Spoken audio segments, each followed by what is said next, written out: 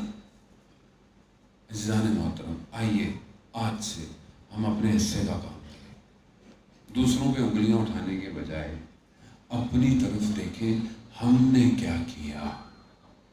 بڑا آسان ہے دوسروں کے اوپر انگلی اٹھانا، انہوں نے یہ کر دیا، انہوں نے، بھائی کرنے دیں، اگر کوئی صحیح کر رہا ہے بسم اللہ، خراب کر رہا ہے چھوڑیں، اپنا کیوں ٹائم ضائع کر رہے ہیں؟ آپ سے آپ کا سوال پوچھا جائے گا۔ آپ اپنے معاشرے کو ایجوکیشن، کام، رفاہ، ہر چیز میں، جس چیز میں آپ آگے بڑھ سکتے ہیں بڑھیں، اور امام کے لیے زمینہ فراہم کریں۔ سمجھیں امام کے بغیر زندگی ادھوری ہے، عین الحیات ہے، وہ اصل زندگی امام ہے۔ تبھی تو کہا تھا امام کو، جب امام نے شمع گل کی شب عاشورہ، اور اس سے پہلے کہا تمہیں مقام بھی دیے، تمہارے سب کچھ، تمہارے پر کوئی شکوہ، کوئی گلہ نہیں، بیت بھی ہٹا دی، سب ہٹا دیا، سب چلے جاؤ، انہیں مجھ سے جنگ ہے۔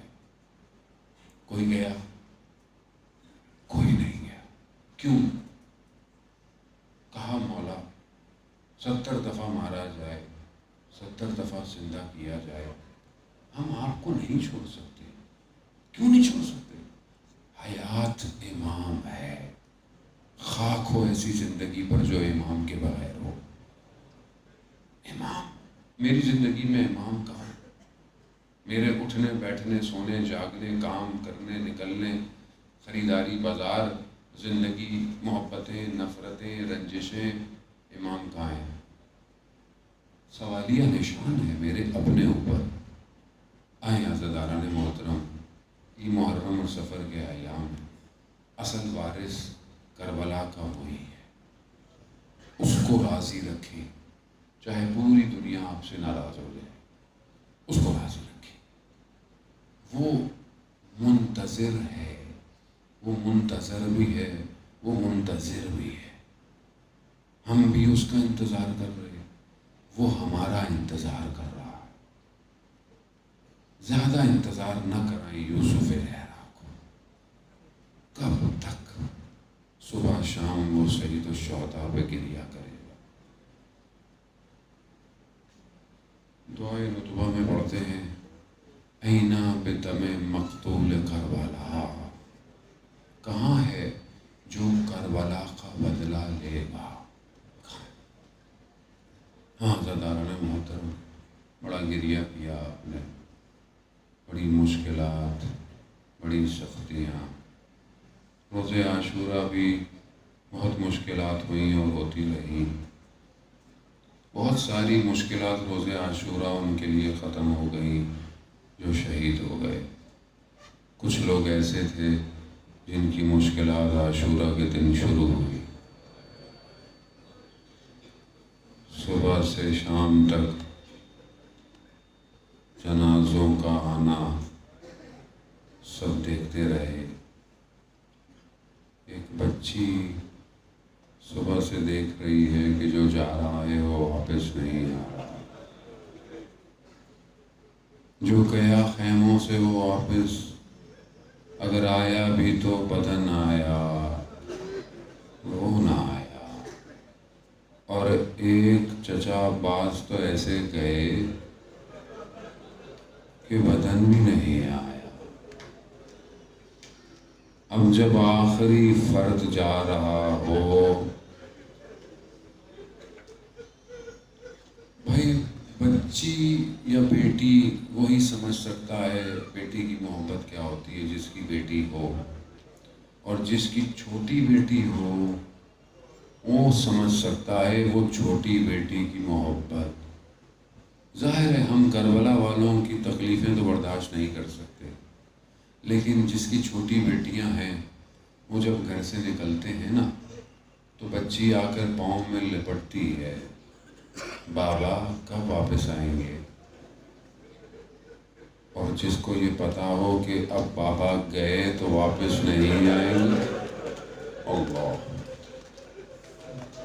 ایک لمحے کے لیے قیامت ہے، قیامت۔ یہ آپ اپنی بچی کو تصور کریں نا، آپ تھوڑا تصور کریں کہ آپ کی بچی کے ذہن میں یہ آ جائے کہ یہ جو میرا باپ گھر سے جا رہا ہے نا یہ واپس نہیں آئے گا، تو سوچیں اس کے آگے کتنا اندھیرا چھا جائے گا، بھوت پڑے گی۔ تصور محال ہے، تصور محال ہے اس بچی کا جو صبح سے دیکھ رہی ہو۔ بھائی علی اکبر گیا، بھائی قاسم گیا، اونو محمد گئے، کچھ نہیں تو میرا چھوٹا بھائی گیا۔ اللہ اکبر، کون سمجھے اس بچی کو؟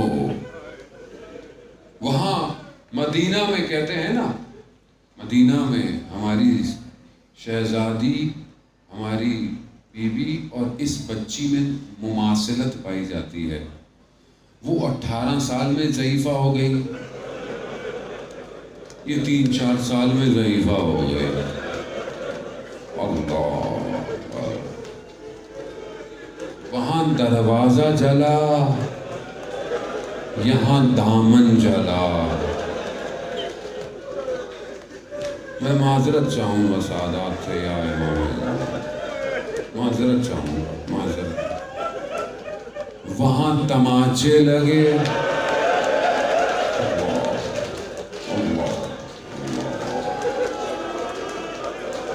یہاں تماچے لگے، اللہ۔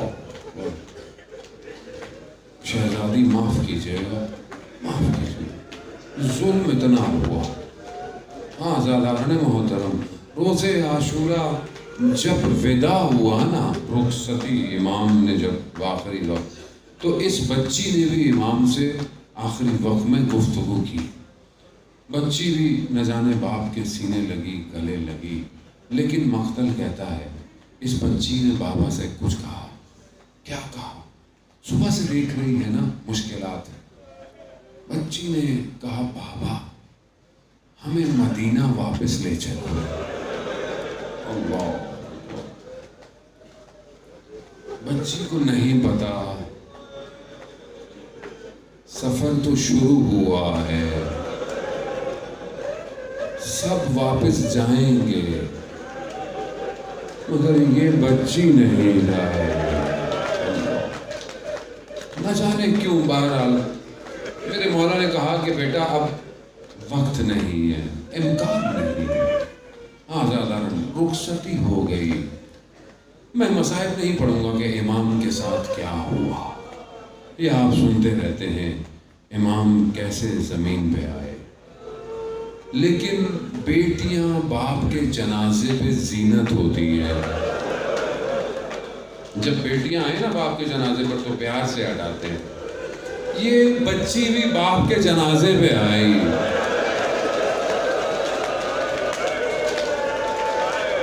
اسے پیار سے نہیں ہٹایا، تازیانے تماچے۔ اللہ اللہ اللہ اکبر۔ ہاں خدا قبول کرے، خدا آپ کی بچیوں کو سلامت رکھے، خدا کوئی غم نہ دے سوائے غم حسین کے۔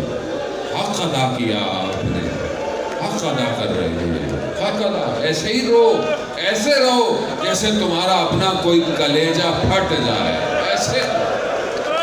یہ سید زادیاں، انہیں سورج نہ دیکھتا، انہیں تازے آنے پڑے۔ اللہ، یہی تو غم تھا جو سید سجاد کو کھا گیا۔ 40 سال روتا رہا میرا مولا، شام شام شام کرتا رہا، آزادہ رنگ۔ دن گزر گیا، بس تھوڑی دیر آپ کو زحمت، نہ جانے پھر زندگی ہو نہ ہو، پتہ نہیں پھر کوئی موقع ملے نہ ملے۔ شاید یہی بچی، اور حقیقتاً یہی بچی جس کا اپنے بابا سے بڑا تعلق ہے، شاید ہماری شفاعت کروا دے، اور انشاءاللہ کروائے گی، انشاءاللہ کروائے گی۔ بی بی ہم سب آپ کے خدمت گزار ہیں بی بی، ہماری بچیاں آپ پر قربان جائیں، ہماری چھوٹی چھوٹی بچیاں تو بی بی آپ کی نشانیاں ہیں۔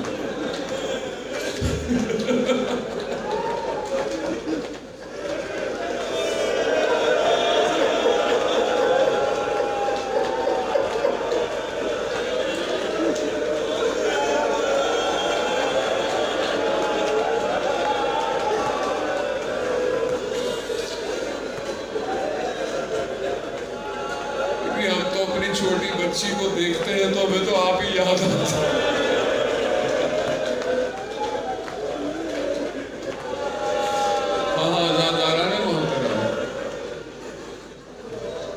یہی تو ہے ہمارے لیے، اور ہے کیا؟ روز عاشورہ گزری، شام غریباں آئی، جب بی بی بچوں کو جمع کر رہی تھی نا تو ایک بچی کم ہے، ایک بچی کم ہے۔ مقتل میں جا کر، مقتل کیا ہے؟ اندھیرا ہے، ایسا کربلا تھوڑی تھا جیسے آج ہے، اندھیرا۔ اس اندھیرے میں جہاں سر بریدہ لاشیں تھے نا، اسے مقتل کہتے ہیں۔ اب جا کر دیکھا کہ بچی بدن پہ سو رہی ہے، بی بی نے جا کر بچی کو اٹھایا، کہا بیٹا کیا کر رہی؟ بھئی بچی تھی نا، بابا کے سینے پہ سوتی تھی، بابا کے سینے پہ سو رہی ہے، آخری نیند ہے سکینہ، اب بابا کا سینہ نہیں ملے گا، اب علی اصغر سوئے گا قیامت تک۔ اللہ اکبر۔ ہاں، کہا بیٹا آپ کو کیسے پتا چلا یہ بابا کا سینہ ہے؟ کہا میں تو بابا بابا کر رہی تھی، بابا۔ 2 ہاتھ بلند ہوئے، الیا الیا، آجا آجا، آ گئی بچے، آ گئی بچی، جو بچی رات کو سینے پہ سوئی تھی 11 محرم کو، جب اس بدن کو دیکھا، کیا تھا؟ سر بریدہ ہے، کوئی نشانی نہیں ہے، انگوٹھی بھی نہیں، انگلی بھی نہیں، لباس بھی نہیں، کچھ نہیں، خاک کٹی ہوئی نیزوں کے تلواروں کے نشان، ایسا بدن کہ جسے 13 محرم کو امام نے اٹھایا نہیں ہے، سمیٹا ہے۔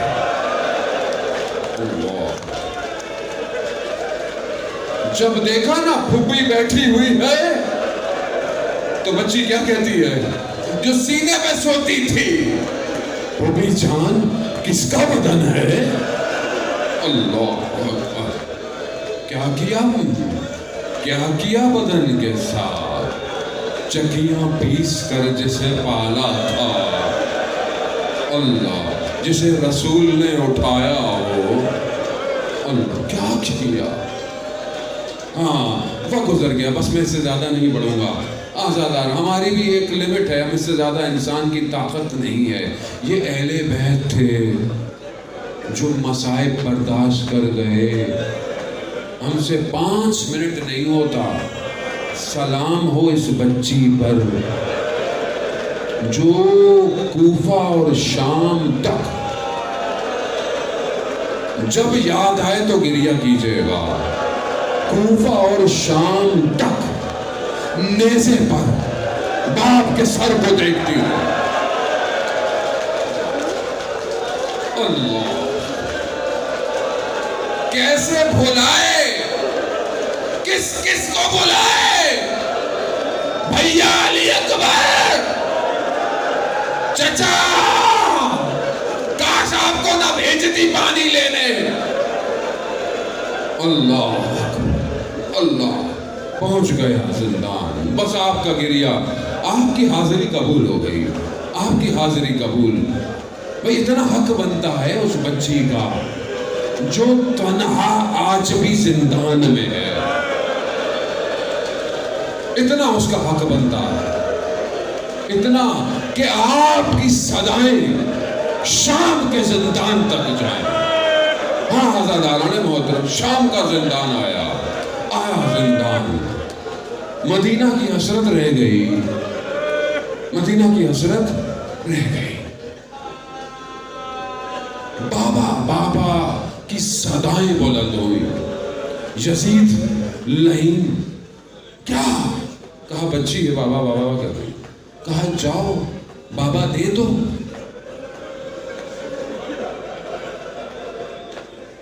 تشت آیا، کپڑا ہٹایا،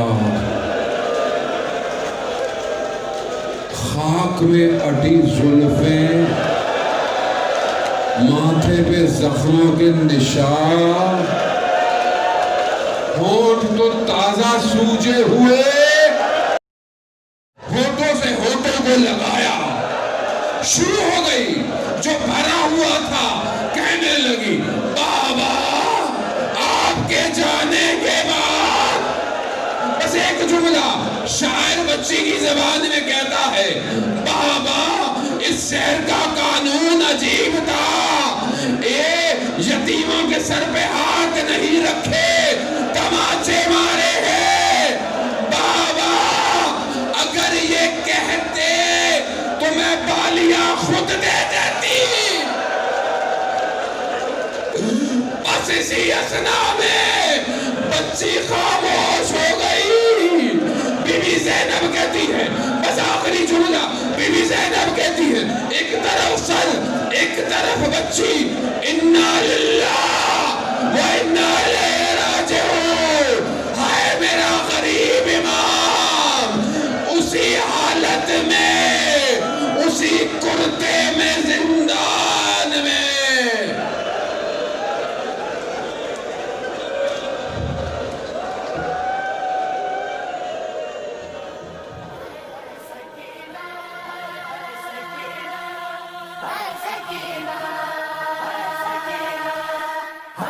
سکینہ ہائے سکینہ ہائے ہائے سکینہ